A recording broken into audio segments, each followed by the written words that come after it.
Today I want to talk about one of the topics that has been frustrating recently within World of Tanks console, and that is probably something that you've also faced if you've played in the last probably 30 days. It's been going on for a while, and it is part of the Sputnik, which is the tank destroyer, Czechoslovakian tier 8 premium vehicle that you can pick up on the contracts page, which is a free premium tank should you be able to complete the contract, which is a long-term challenge, at least over a course of a couple months. And so this has been going on for a while, and there is still enough time right now to be able to complete it yourself, and I highly recommend you go and try and complete it yourself. However, what's happened because of this contract is something that has really been affecting the overall experience of pretty much anyone playing the game that isn't doing the contract. And even if you are doing the contract, you're probably finding that the games are ending up in a severely weird place right now. Anything above tier 7 all the way up to tier 10 have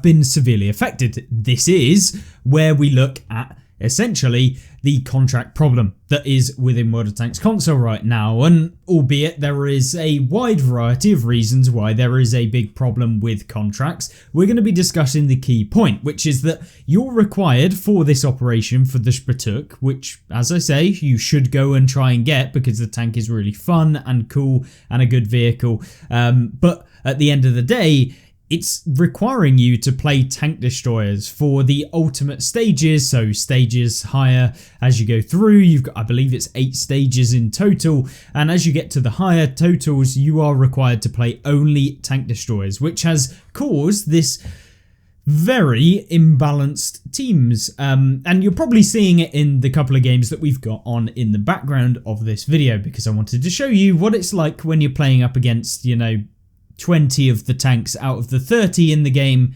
being tank destroyers. And not only is this bad for the health of the game, but generally as a bad experience for anyone trying to play the game how it's supposed to be played, where you have a variety of different vehicle classes, mediums, light tanks, heavy tanks, and then of course tank destroyers. And yeah, we all know about artillery, but at the same time, what this has done is meant that the amount of heavy tanks, amount of mediums and light tanks in the game is almost limited to about 2 of those classes per game, in addition to the rest being tank destroyers, which, as you can probably tell, because the operation requires you to get a lot of XP, people are starting to play the most overpowered tank destroyers in the game. So you're probably seeing a lot of high alpha damage tank destroyers. So that's another reason why this operation is horrifically thought out in terms of its, changing of the game itself. And this is something that I've really been annoyed about. When I tried to literally do a review of the Type 63, all I was getting was games filled with, anywhere between 15 tank destroyers and 20 plus tank destroyers in the game, which when you're in a tank that is primarily trying to use a hold down location up against same tier opponents, but you're coming up against tank destroyers with 300 pen as a premium round, and some of them having 300 pen as a base round, and even higher than that, you basically get penned by everything. And so that is the same whether you play tier 8 heavy, tier 9 heavy, or even tier 10 heavy. So playing any of these tiers right now is just disgusting. And you're seeing things like the Turan, you're seeing things like the Jaeger, the FE 4005, FE 215B183, the Ruthless, Object 26A, E4, all of which have above 850 damage, meaning that if you're playing a tier 8, every single tier 8 in the game gets 2 shot by these. And because there is literally like 10 per team, you're seeing that all it takes is for 2 of the enemy tanks to hit you at once and you're back in the garage, and there's not a whole lot you could have done about it. The also implication of this is that you're ending up with games where the light tanks are not even in the game, meaning that a lot of the tank destroyers who are sniping at the back, as a tank destroyer maybe should in some situations, you'll find yourself not being able to outspot a lot of these tank destroyers, and in the process of trying to spot for yourself by pushing forward and going to the correct spots that you normally would, you're probably getting pumped by at least half of your health going very, very quickly. And that's coming from someone that is, to all intents and purposes, very experienced at the game. I've played way too much, by the way. That's not through, I guess, the short amount of games and being big brain. That's just playing way too much of this game. But for those of you that are newer to the game, or maybe you don't have a ton of time to play World of Tanks console, which I'm sure is almost most of you, you're probably wondering, how come I'm getting taken out so quickly right now? It feels horrible. Well, this is the reason. It's because of the contract for the Spatuk, the premium that's free. And the whole aspect that Wargaming have done and why it's causing this issue is because it's a semi-limited time event where you have X amount of months to be able to complete this operation, which obviously is, people want to complete the operation, so they're only playing tank destroyers right now, which means that the amount of tank destroyers in the matchmaker has gone skyrocketing, literally skyrocketing, and that means that essentially all of your games are going to be filled with tank destroyers above tier 8, which is just a pain. And so if you are trying to play like a normal player and just generally learn the game or experience the game for the first time at the higher tiers, you're probably wondering, why am I getting taken out? And this is the reason. So hopefully, at least this has brought to light the issue, but how did they actually solve it for the future? Well, there's a couple of things that Wargaming could do in order to stop this happening. A is to make the events permanent, so I mean that anyone who ever joins up and plays this game will have the opportunity to pick up these premium tanks that go on a permanent contract. This means that everyone isn't just suddenly rushing to try and complete the operation in a relatively small amount of time, and of course driving up the amount of tank destroyers in the game. Of course, this could be even better if they were to introduce multiple contracts that included premium tanks that are so old and irrelevant for most part that they're probably never going to really sell a whole lot of them again, by introducing those as premium rewards, maybe even some of the tanks that we've already had as part of the game itself already. So things like that have been in season passes and available for free from years back. And if they were to do this, at least then they could introduce a tank destroyer, a medium tank, a heavy tank, and maybe even a light tank as part of the operations, which means that at least then people can choose which one they want to go for. They're not forced into playing one class and one class only, and in fact they can play any class. Now the second option, or maybe even a combination of the options that we've already talked about, is to actually introduce a change in the way that they do the contract challenges. Now, I have a personal gripe with the way that the contract challenges are. They're not particularly, as the name implies, a challenge. They are essentially just a play wall, and by play wall I mean you have to play hundreds of games in order to get the tank. Now, regardless of your experience, and even if you are really experienced, you still have to play hundreds of games, except if you aren't as experienced, you have to play double the amount of games. So you're playing 500, maybe even more games to get one free premium tank. So yeah, I mean, not particularly the most interesting kind of event, or at least contract that wants me to keep playing the game. It's just a case of you have to play a ton of the game, and that is your incentive, the premium tank that you can get. Or you could essentially buy it for like £20 when it goes on sale at some point, and you would have saved yourself probably tens of hours, and break that down into how much per hour, and you may end up with like 50p an hour by doing these operations. So you have to kind of weigh it up in terms of, do you want to spend your time doing something that you hate to pick up a vehicle that you might like, or at least could have for free?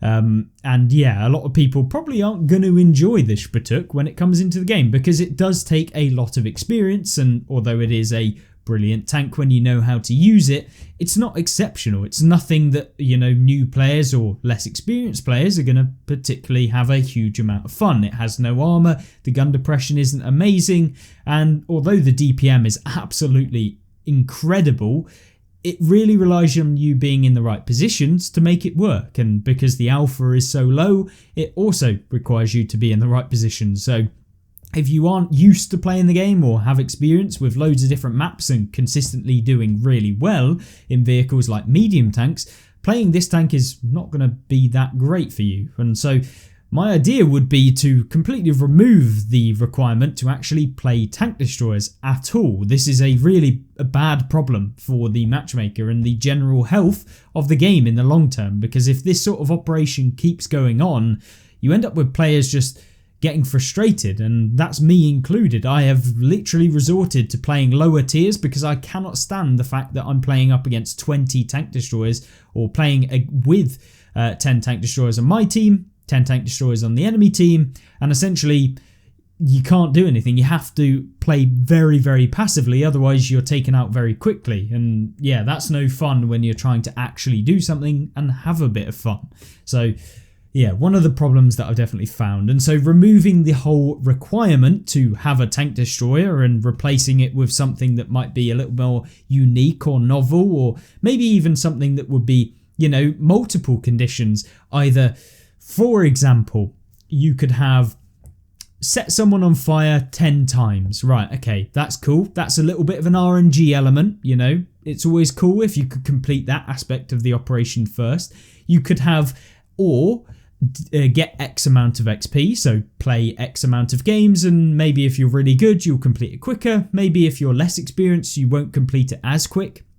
And then maybe you could have a flat requirement, like deal 6,000 damage in one vehicle, specifically, you know, looking at a tier 8 tank destroyer or something like that. Or maybe it's deal 8,000 damage over the course of 2 games or something if it was a lower tier tank. You know, these sorts of things would help kind of give you more options and reduce the amount of strain on everyone doing the exact same thing. So opening it up to having multiple challenges both gives you a bit of RNG, a bit of excitement if you somehow manage to set 10 people on fire during the time that you're playing the vehicle, and of course can create some novel ways to try and set people on fire, going for areas of tanks that you know have a high chance of setting on fire. Things like the FV215B, the tier 10 British Heavy, which is basically the tinderbox as it's commonly called, or at least that's what I call it, since it has an engine in the front of the vehicle. And you can essentially go for the lower plate and it will damage the engine a lot of the time. So if you had things like this, people could learn these sorts of things whilst not even realizing that they're learning, and of course help learn and get more experience so the game and the gameplay becomes better, as well as having the fact that maybe you just don't want to do any of that and you just want to play the game and play how you want. So the XP is there as a option of completing it. And then you also have, you know, some form of high level, super experienced players that are likely to not want to have to grind through tons and tons of games, but they can consistently deal a crazy amount of damage. And that can, you know, boost up their way of making a ton of, I guess, premium vehicles to their account, and reward long-term players and reward people who want to get better the way to actually get rewards quicker than everyone else, which I think should be potentially there, whilst also offering it to everyone, because everyone should have the ability to get it. Just if you are more experienced or you've learnt the game or taken the time to learn it or whatever, you should be able to do it quicker, which is how both options can work, and or at least all 3 options. You know, you're having multiple conditions that are an or statement that aren't just, you know, do this one thing, which is puts it in a nice square box that Wargaming can go, right, everyone's going to be playing tank destroyers for the next 3 months. Yeah, that definitely is a bad way of doing it, in my opinion, and hopefully it won't stay like that. But other than that, hopefully that's given you an indication as to what's happening with the contracts and potential ways of solving these contract problems, so that things like what you've seen in these games that have hopefully been in the background, where you're seeing tons and tons of tank destroyers, which I'm sure if you just jump on the game you'll see if you play above tier 8. Yeah, it's not fun, and yeah, I've literally not wanting to play the game right now because of it. So thought I'd make a video, showcase what is the problem and maybe why you're struggling in some of these games recently, more so than maybe normally, or maybe you're somehow wondering, why am I now doing suddenly so bad? Well, my kind of way of getting around it, because this operation's probably still going to be there and Wargaming probably won't do anything about it, is to essentially play a lot more passively when you're playing at tier 8 or above at the moment in time. So that is what I would recommend right now, and just making sure that you aren't the first one forward when you're playing up against so many tank destroyers. So yeah, hopefully this video came in helpful or useful or informative, whatever it did. Hopefully you will like the video, as it massively helps me out and of course spreads this video to more people, so hopefully they know the problems as well. And hopefully you'll join me back in tomorrow's video where we have a look at some of the tanks that have come into the game, and I will see you there.